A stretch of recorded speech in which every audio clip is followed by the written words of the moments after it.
Researchers around the world are looking for ways to control your mind. This is true. It's part of a new effort to allow us to operate anything from our phones to the lights in our homes with nothing more than our thoughts. That's terrifying. Joining me now is our futurist, Nikolas Badminton. Are you controlling my thoughts right now? I'm not, unfortunately. All right, I'm going to ask you some questions here. What kinds of mind control devices are in development already? Yeah, so the ability to read our brainwaves has been a lure for many scientific researchers for years. But now we've got companies like Facebook that are trying to tap into what we're thinking, trying to be predictive, trying to provide us with a new era of augmented reality and virtual keyboards that are partially controlled by our minds as well. And we've got other platforms like NextMind that's trying to really tap into that as well. So we could text by just thinking what we want to send. And maybe even write essays and the such like. I don't know that I want my initial thoughts before I do the vet of my text to be actually sent out. How close are we to be able to control minds through using technology? Sounds very sci-fi. Yeah, it is sci-fi, but we've been working on this for a very, very long time, like a good amount of decades. But now we're at the point where technology and the understanding about the brain, which is still a big mystery, is starting to really unravel.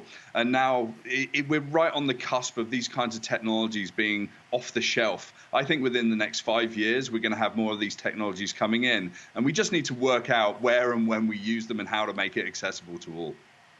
We're just looking at some video that our viewers are seeing, too, about, some guys running down the stairs, and then this bubble pops out about get your soccer gear, and then he turns around and he goes back up. Like that's actually in the works?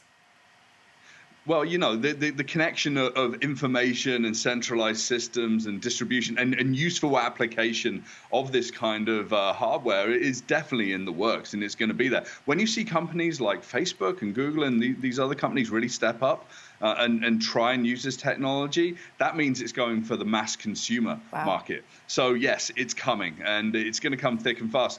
We're just working out how to make it not that creepy and how we can make it applicable. Oh, I'm glad you brought that up, because there is a certain creepiness factor associated with mind control. Why are companies moving in this direction? Why is this even necessary?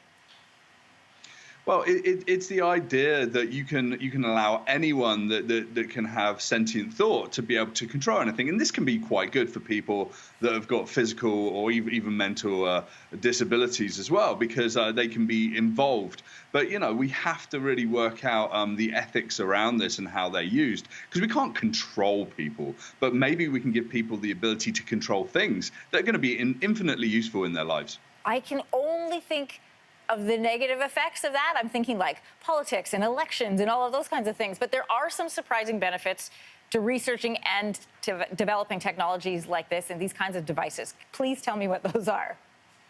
Yeah, there can be some benefits, because we can start to really move over some of the physical limitations we've got, the mental limitations that we've got, to really enable people to do more. And I think that's incredibly positive. And if we can work out the right kind of roadmap to deliver this in a way that actually delivers positive change in the world, then I'm all for it. What do you think of this, Nick?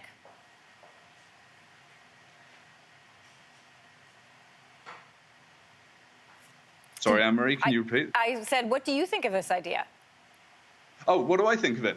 I've been following this for quite some time, and I've used it. I use kinds of technologies for like meditation. I've actually used things to control drones and whatever.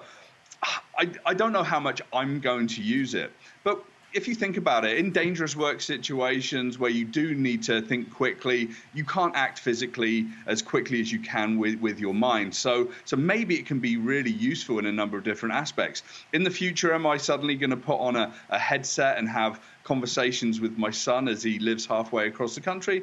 Well, maybe, and that could actually be quite relaxing at the same time, not having to look at screens. Yeah, that is a really good point. Nick Badminton, always good to talk to you. Thanks so much.